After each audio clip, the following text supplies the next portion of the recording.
Wipro buyback updates, क्या इसमें investor के लिए रियल अपॉर्चुनिटी है?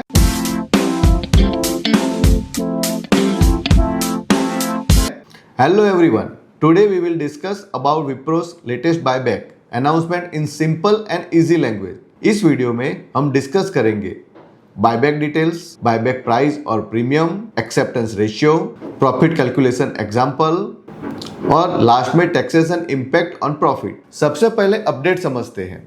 आईटी सेक्टर की कंपनी विप्रो ने 16 अप्रैल को 15,000 करोड़ का बायबैक अनाउंस किया है, जो कंपनी का लार्जेस्ट एवर बायबैक है। और एक इंटरेस्टिंग बात, विप्रो 2016 से 2023 के बीच टोटल 5 टाइम्स बायबैक अनाउंस कर चुकी है।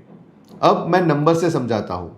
कंपनी ने बायबैक प्राइस फिक्स किया है 250 पर share and company by total shares up to 850, यानी कि 850 से अप टू 850 शेयर्स वो बायबैक कर सकती है फ्रॉम द शेयर होल्डर्स। अब इसको मार्केट प्राइस से कंपेयर करते हैं। अनाउंसमेंट के टाइम पर स्टॉक का प्राइस अप्रोक्स 210 रुपीज था, मतलब अभी के हिसाब से कंपनी अप्रोक्स 19% प्रीमियम ऑफर कर रही है। सिंपल लैंग्वेज में अगर समझो, कंपनी अपने ही शेयर 250 रुपीज में पर शेयर पे वापस बाय कर रही है, जो मार्केट प्राइस से ज्यादा है। लेकिन यहाँ एक इंपॉर्टेंट बात, अभी तक कंपनी ने रिकॉर्ड डेट अनाउंस नहीं किया है और शेयर होल्डर अप्रूवल पेंडिंग है। रिकॉर्ड डेट से डिसाइड होगा कि कौन से शेयर होल्डर की बायबैक के लिए एलिजिबल है।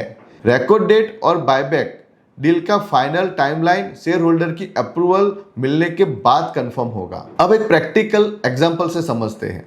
मान लो आप विप्रो के शेयर 210 पर बाय करते हो और बायबैक प्राइस है 250 रुपीज, तो पर शेयर डिफरेंस हुआ 40 रुपीज, जो आपका पर शेयर प्रॉफिट है। लेकिन यहाँ सबसे इंपॉर्टेंट रोल है एक्सेप्टेंस रेशियो का। इसका मतलब है आपके सारे शेयर एक्सेप्ट नहीं होने वाले, सिर्फ कुछ परसेंटेज ही एक्सेप्ट होने वाले हैं। चलो एग्जांपल से समझाता हूं। अगर आप 850 शेयर्स अप्लाई करते हो और 50% शेयर एक्सेप्ट होते फॉर द बायबैक, तो अप्रोक्स 425 शेयर्स एक्सेप्ट होंगे। मतलब your profit is 425 into 40, total 17,000 rupees is your profit. अब ध्यान देने वाली बात यह है, बाकी जो शेयर एक्सेप्ट नहीं होंगे वो आपके डीमैट अकाउंट में रिटर्न हो जाएंगे और उनका प्राइस मार्केट हिसाब से अप डाउन होगा, मतलब फ्लक्चुएट होता रहेगा। इसलिए फाइनल आउटकम ऑलवेज डिपेंड करता है एक्सेप्टेंस रेशियो पर और मार्केट प्राइस मूवमेंट पर। लास्ट में एक और इंपॉर्टेंट एंगल जिसको आप निगलेक्ट नहीं कर सकते, वो है टैक्सेशन, जो हर इन्वेस्टर को समझना जरूरी है। एज ऑफ 1 अप्रैल 2026 बजट में बायबैक का टैक्स ट्रीटमेंट चेंज हो चुका है। पहले क्या होता था, कंपनी टैक्स पे करती थी और इन्वेस्टर के लिए अमाउंट ऑलमोस्ट टैक्स फ्री होता था। लेकिन अब न्यू रूल्स के अकॉर्डिंग बायबैक से जो प्रॉफिट गेन होता है वो इन्वेस्टर के लिए कैपिटल गेन माना जाता है।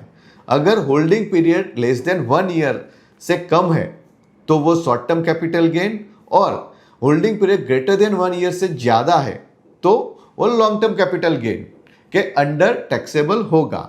मतलब सिंपल बात है, अब बायबैक में मिलने वाला प्रॉफिट फुल्ली टैक्स फ्री नहीं है। तो द कंक्लूजन इज, बायबैक एक अपॉर्चुनिटी हो सकती है, लेकिन उसको सोच समझ कर इन्वेस्ट करना चाहिए।